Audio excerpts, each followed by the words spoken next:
Shalom, sahabat yang dikasihi Tuhan.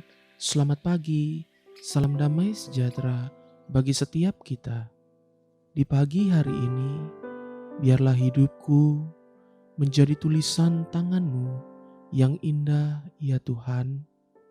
Sahabatku, tema renungan pagi hari ini yaitu buku harian. Mari kita buka Alkitab dalam kitab Kejadian 50 ayat ke-26. Kemudian matilah Yusuf berumur 110 tahun. Mayatnya dirempah-rempahi dan ditaruh dalam peti mati di Mesir. Kitab Kejadian diawali dengan karya penciptaan, dan sebelum penciptaan terjadi, firman Tuhan mengawalinya dengan perkataan ini. Kejadian 1 ayat yang pertama. Pada mulanya Allah menciptakan langit dan bumi. Lalu kemudian kitab Kejadian ditutup dengan kisah pemakaman atau kematian.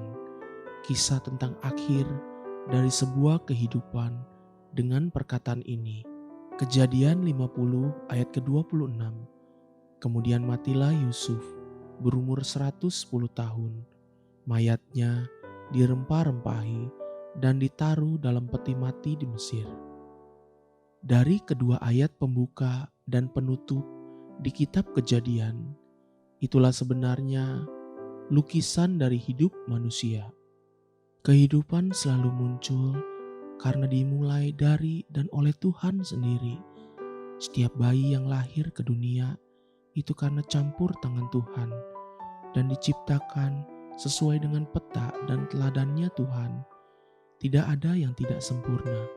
Kita semua tercipta sempurna oleh Tuhan dan untuk tujuan khusus yang Tuhan rencanakan. Setiap kali saya melihat pengemis di pinggir jalan atau orang yang susah untuk menyambung kehidupan, saya selalu diingatkan satu waktu lalu, orang itu pun sempat digendong oleh seorang ibu, ditimang-timang, disusui, dan diharapkan menjadi besar dan berhasil. Bahkan sebelum itu, Tuhan sudah merancang dan membuat satu rencana agung untuk orang tersebut nantinya. Tidak pernah ada seorang bayi yang lahir ke dunia dan diharapkan untuk menjadi perusak dan penghancur masyarakat. Kemudian pada saat kematian, semua orang, kaya atau miskin, laki-laki atau perempuan, berpangkat tinggi atau rendah, semuanya akan mengakhiri kehidupan ini dengan kematian. Jika semua manusia mengawali dan mengakhiri hidupnya sama seperti itu, lalu apa bedanya? Bedanya terletak pada apa yang kita tulis di halaman-halaman hidup kita masing-masing yang ada di tengah-tengahnya, di antara awal mula kelahiran dan sebelum kematian. Itulah buku harian kehidupan kita masing-masing.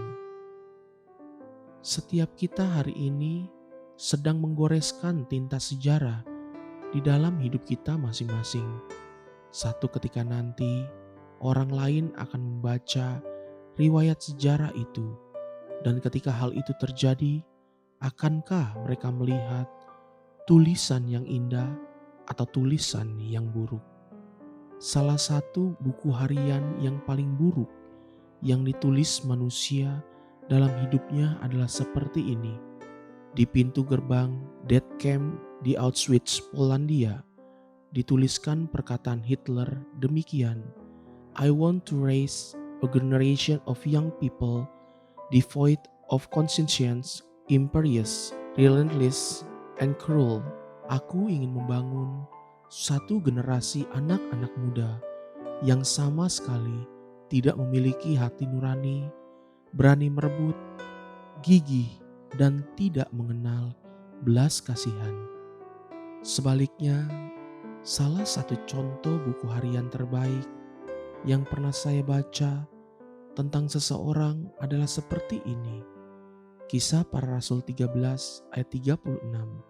Sebab Daud setelah dia selesai melakukan kehendak Allah pada zamannya, lalu ia mangkat dan dibaringkan di samping nenek moyangnya. Bagaimana dengan buku harian kita? Apakah yang akan dibaca orang lain nanti setelah kita mati? Mulailah menggoreskan sesuatu yang bernilai luhur di buku harian kita masing-masing. Haleluya, sahabat, mari kita sama-sama berdoa. Bapa Surgawi, terima kasih untuk kesempatan ini. Aku diingatkan akan betapa pentingnya mengisi hari-hari di hidupku dengan sesuatu yang bernilai dan sesuai kehendak-Mu. Tuntun aku terus ya Bapa. Amin. Jesus loves you and so do I.